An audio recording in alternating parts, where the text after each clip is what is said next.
Hello, and welcome to our lesson on Advanced Project Management Fundamentals. This segment will cover the historical development of project management. People have been tackling various types of projects for thousands of years. However, the term project management was used in the later years of the 20th century.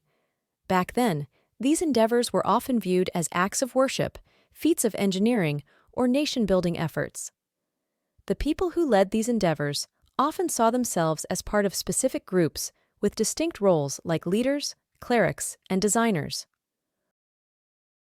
Project management is not a new concept.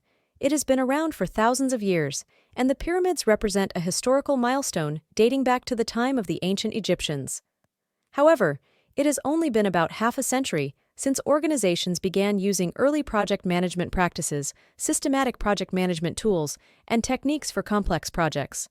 Think of the 1980s as the emergence of modern project management, when everyone was super focused on quality, and the 1990s was about going global. Now, in the 2000s, it is all about speed. Organizations must be lightning fast in developing complicated things and getting them out to the market. Plus, they need to bring in experts from different areas. So, that is where project management comes into play. It is a handy tool for organizations that know how to use it, helping them keep up with the fast pace and get things done. Though we can track project management to ancient Egypt, it was in the mid-1950s that organizations began to use formal project management tools and techniques for handling complex projects. The modern methods of project management can be traced back to two separate but related cases in the United States, both concerning the planning and control of projects. The first challenge came from the U.S. Navy, which was dealing with the control of contracts for the Polaris missile project. This project involved research, development, and the manufacture of unique parts, making it difficult to estimate both time and cost accurately. A method called Program Evaluation Review Technique, PERT, was developed to address this. PERT relied on probabilistic time estimates, including optimistic, pessimistic, and most likely scenarios, which were mathematically evaluated to determine the likely completion date. The second case was in the private sector, with E.I. DuPont de Nemours Company embarking on the construction of major chemical plants in the U.S. These projects required precise estimates for time and cost. The methodology developed by this company, initially known as Project Planning and Scheduling, PPS, demanded realistic time and cost estimates, making it a more definitive approach than PERT. PPS later evolved into the Critical Path Method, CPM, which gained popularity, especially in the construction industry. The widespread use of project management tools in the 1980s benefited from the introduction of personal computers and affordable project management software. During this period, we witnessed the adoption of sophisticated project management practices by sectors such as manufacturing and software development.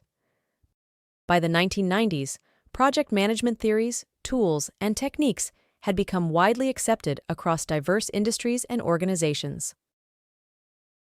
To provide a more comprehensive overview of the history of modern project management, it can be divided into four distinct eras. In the first era, before 1958, advancements in technology, including automobiles and telecommunications, played a crucial role in reducing project timelines. In the second era, spanning from 1958 to 1979, significant technological advancements occurred. It introduced the first automatic plain paper copier, and the evolution of computer technology paved the way for the emergence of numerous project management software companies. The third era, from the 1980s to the 1990s, witnessed a revolutionary transformation in the field of information management. This transformation was marked by introduction of personal computers and computer communication networks, ushering in a new era of information technology. In the fourth era, spanning from 1995 to the present day, a profound transformation occurred, primarily driven by the Internet. This transformation had a strong impact on business practices, introducing a fast, interactive, and highly customizable medium that enables people to instantly browse, purchase, and track products and services online. As a result, it has made companies more productive, efficient, and customer-oriented, fundamentally altering the business landscape. Let's talk about what's been happening in project management after the four eras. The whole project management game is changing, with new processes, ideas, and new generation software coming into play. It's starting to feel more like a science than an art. One of the big things shaking up the field is the total cost management, TCM. It is a way to handle costs throughout a project's life cycle, and it's all about using specific practices and processes. TCM approach is based on a method called Plan, Do, Check, Act, PDCA, which means you keep refining your processes until they're super clear and repeatable. Even though the Project Management Institute, PMI, came into existence at the end of 1969 and is famously known for publishing the Project Management Body of Knowledge, PMBOK, a collection of all the best project management practices and wisdom that's widely recognized as the best practices, in 2008, the fourth edition of the PMBOKer came out with the updated process and new tools and techniques. And around the same time, software as a service, SaaS, became a big thing. SaaS is like renting software instead of buying it, and it's hosted on the cloud, so you don't have to deal with all the installation and hardware. In 2009, project management skills were ranked third in value by employers, right after leadership and business analysis skills.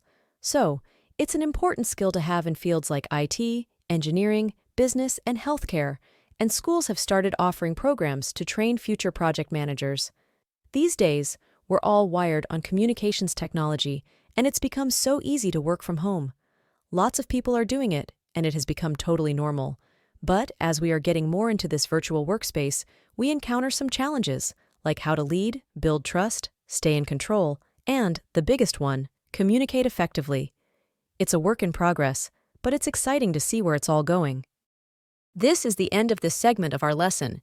In the next segment, we shall discuss the future of project management. This course is presented to you by South Europe College. Thank you for listening, and see you on our next segment.